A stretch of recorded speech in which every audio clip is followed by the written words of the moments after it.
नमस्कार। आज बात करते हैं उस एक चुनावी भाषण की जो एक मुख्यमंत्री के लिए बहुत बड़ी राजनीतिक मुसीबत बन गया। आखिर हुआ क्या था? तो हुआ ये कि दिल्ली की मुख्यमंत्री रेखा गुप्ता बिहार में चुनाव प्रचार कर रही थीं और उन्होंने मंच से एक सवाल पूछा और बस वहीं से सारा हंगामा शुरू हो गया। सुनने में तो ये एक आम सा चुनावी सवाल लगता है ना? लेकिन फिर ऐसा क्या हुआ कि ये बयान देखते ही देखते इंटरनेट पर आग की तरह फैल गया? और मजे की बात देखिए, जो नेता बिहार के विकास पर इतने कड़े सवाल उठा रही थीं, वो असल में वहां की रूलिंग पार्टी के लिए ही कैंपेन करने पहुंची थी। अब ये जो नंबर है ना 20, यहीं पर सारा खेल है। ये 20 साल उस एनडीए गठबंधन के राज को दिखाते हैं जिसका हिस्सा खुद उनकी पार्टी बीजेपी भी है। और यहीं से कहानी में असली ट्विस्ट आता है। मतलब वो उन हालातों पर सवाल उठा रही थीं जिनके लिए अपोजिशन सीधे सीधे उनकी ही पार्टी के 20 साल के शासन को जिम्मेदार मानता है। अब जाहिर है विपक्ष के लिए तो ये एक सुनहरा मौका था। इस पॉलिटिकल ओन गोल को लपकने में उन्होंने 1 मिनट की भी देरी नहीं की।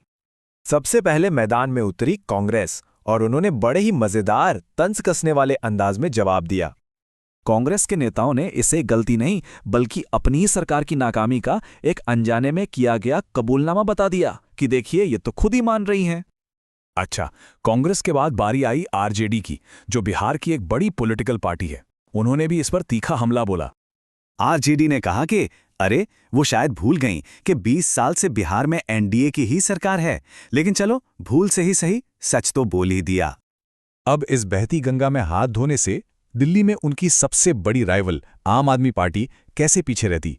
उन्होंने भी एक तगड़ा आरोप लगाया। आपके नेता संजय सिंह ने ना सिर्फ 20 साल वाली बात पकड़ी, बल्कि उन्होंने इस मुद्दे को दिल्ली में बिहारियों के खिलाफ हुए एक्शन से भी जोड़ दिया। तो देखिए, पॉइंट यह है कि हमला तो सबने किया, लेकिन हर पार्टी ने इस एक गलती को अपने अपने तरीके से भुनाया और बीजेपी के खिलाफ अपनी कहानी को और मजबूत किया। और ये लड़ाई सिर्फ नेताओं तक ही सीमित नहीं रही। बहुत जल्दी ये पूरा मामला पॉलिटिकल डिबेट से निकलकर सोशल मीडिया पर एक तूफान बन गया। वो छोटी सी क्लिप हर प्लेटफॉर्म पर वायरल हो गई। नेता उसे शेयर कर रहे थे, आम लोग उस पर कमेंट कर रहे थे। मतलब ये बयान एक प्रॉपर मीम बन चुका था। यहां तक कि एक नेता ने तो मजाक में ये भी कह दिया कि वो तो पर्ची वाली सीएम है, शायद गलत पर्ची पढ़ ली होगी। तो इस पूरे एपिसोड से एक बात तो साफ हो जाती है कि आज की पॉलिटिक्स में कही गई एक एक बात कितनी ज्यादा मायने रखती है। और ये हमें एक बड़े सवाल पर लाकर छोड़ देता है। इस 24/7 मीडिया और इंटरनेट के जमाने में क्या नेताओं का एक छोटा सा बिना स्क्रिप्ट का पल उनके लिए अब तक का सबसे बड़ा पॉलिटिकल रिस्क बन गया है?